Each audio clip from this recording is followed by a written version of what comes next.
আসসালামু আলাইকুম রহমতুল্লাহ। কেমন আছেন? আশা করি ভালো আছেন। আমি আজকে সকাল সকাল আমার সবজি খেতে চলে আসলাম। আমি অনেক দিন যাবত হঠাৎ করে ভাবতেছিলাম যে সবজি করব, কিছু শখ করে একটু সবজি রোপণ করব। এই ভিডিওটা বানানোর উদ্দেশ্য হচ্ছে যে আপনাদেরকে ইন্সপায়ার করা, আর কিছু না। আপনাদেরকে একটু আগ্রহী করা যে আপনারা মানে একটু জায়গা থাকলে আপনারা সবজি চাষ করতে পারেন পারিবারিক চাহিদার জন্য। শুধু এই কারণে আমি ভিডিওটা করা, আর কিছু না। অনেকদিন আগে আমি এটাকে একবার কোপ দিছিলাম, মানে কোবাইয়া মাটির একটু গুঁড়া করে দিছিলাম। তারপরে অনেকদিন রাখিয়া দিছিলাম, মাটিটা ভিজার কারণে অনেকদিন রাখিয়া দিছিলাম। আজ কালকে আবার আসছিলাম, কালকে আসিয়া আবার আরেকটা কোপ দিয়ে সার ফেলাইছিলাম। তো আজকে আবার আরেকটা কোপ দেবো, কোপ দিয়া মাটিটা একসাথে সব কিছু মিশিয়ে দেবো। সারটা খালি সার দিছিলাম, এই সারটার সাথে মাটিটা একবারে মিশিয়ে দিয়ে গুঁড়া গুঁড়া করে দেবো। তো আমি অনেক ধনিয়া শাক, লাল শাক, মূলা শাক বা বিভিন্ন আইটেমের অনেক শাক আছে, সবগুলো আমি এনে লাগানোর চেষ্টা করবো ইনশাল্লাহ। সম্পূর্ণ কিছু আপনাদেরকে আমি দেখাবো ইনশাল্লাহ। সবাই আমার থেকে দেখে দেখে আপনারা রোপণ করতে পারেন। আপনারা দেখতেছেন যে আমি কোবাইতেছিলাম, এইভাবেই আমি 4বার হয়েছে কোপ দিছি। প্রথমবার কোপ দিয়ে অনেক 1 সপ্তাহ মতন রাইখা দিছিলাম। এবার আবার কোপ দিছি, কোপ দেওয়ার পরে সারটা দিয়া আবার রাইখা দিছিলাম। এখন আবার আজকে আবার কোপ দিতে হইব, যেন কালকে সারটা পালাইছি, এই সারটা যেন মিক্স করে যায় আর কি। তা আজকের ভিতরে আমি সব কাজগুলো কমপ্লিট করব। আর এই কাজ করার কথা আমার অনেকটা কষ্ট হয়েছে। কেন হয়েছে?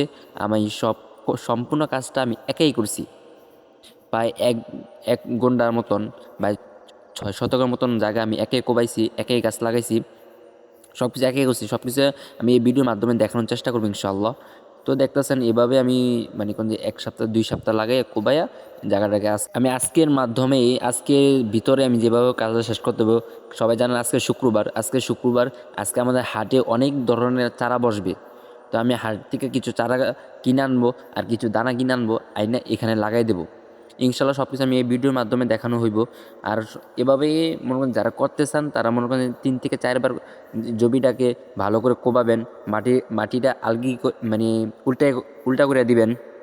আর মাটিটা ভালো করে শুকানোর পরে আপনারা যে কোনো চারা লাগিয়ে দিবেন। তো আমি আজকে হাটে চলে আসলাম, অনেক ধরনের চারা দেখতেছেন, আলহামদুলিল্লাহ অনেক রকমের চারা আছে। তো আমি এখান থেকে কিছু চারা কিনবো। আর কথা হচ্ছে যে সবগুলো চারা আমি আপনাদের দেখাইতেছি।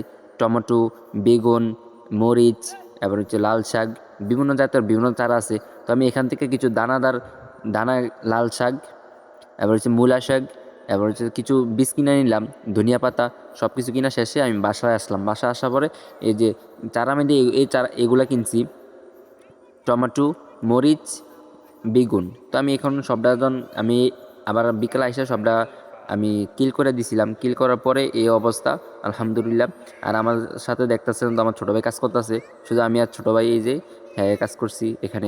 আমি তাকে ফুল দেখানোর চেষ্টা করতেছি, হ্যাঁ শুধু মনে করেন আকাম করতে আছে আর কি। আমি এগুলো ভালো করে কোবাইয়া সমান করে দিছিলাম, হ্যাঁ আবার এটা উল্টাইতেছিল।